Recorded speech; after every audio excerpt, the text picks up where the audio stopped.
ప్రతి ఒక్కళ్ళు కొమైనీని ఆరాధించేవాళ్ళు, ఇస్లాంని అంగీకరించే ప్రతి ఒక్కళ్ళు 12 సంవత్సరాలు దాటిన వాళ్ళందరూ అర్జెంటుగా వచ్చేసేయండి, సైన్యంలో చేరిపోండి. ఇది ఇరాన్ సైన్యం IRGC Islamic revolutionary guard corps ఇచ్చినటువంటి పిలుపు. మీ పిల్లల్ని పంపించాల్సిన బాధ్యత తల్లులది, తండ్రులదే అని చెప్పారు. వాళ్ళు కూడా పంపించడానికే సిద్ధపడ్డారు. దీంతో అకస్మాత్తుగా 10 లక్షల మంది సైన్యం అయ్యారట ఇరాన్ తరపున. అయితే వీళ్ళందరికీ ఇవాళ వచ్చి జాయిన్ అయిపోగానే శిక్షణ వస్తుందంటే కాదు.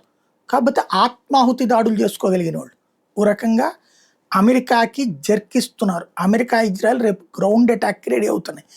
ఆ టైంలో ఇట్లాగా మా దగ్గర ఇంతమంది ఇప్పుడు చచ్చిపోయారనుకోండి, వీళ్ళని ఏమైనా చంపారనుకోండి, చిన్నపిల్లల్ని చంపారని చెప్తారు. ఇప్పుడు ఇదివరకు కనుక హమాస్ వాళ్ళు పాలస్తీనాలో, లెబనాన్లో జరిగితే వీళ్ళెళ్ళి ఇజ్రాయెల్లో చిన్నపిల్లల్ని చంపి ఆ మాంసం వండించి తల్లిదండ్రుల చేత తినిపించారు. ఆడవాళ్ళని అత్యాచారాలు చేసి నడి రోడ్డు మీద ఊరేగించారు హమాస్ వాళ్ళు.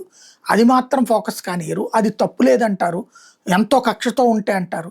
అదే సందర్భంలో 10 మంది ఉగ్రవాదులు ఒక చోట చేరి చుట్టూతా 10 మంది పిల్లల్ని, మహిళల్ని పెట్టుకుంటే వాళ్ళని అవతలకి పొమ్మనమన్నా పోకపోతే బాంబులేసి లేపేస్తే అదిగో పిల్లలు చచ్చిపోయారు, వృద్ధులు చచ్చిపోయారు అంటారు తప్పించి మధ్యలో ఉగ్రవాది చచ్చిపోయింది బయటికి చెప్పరు.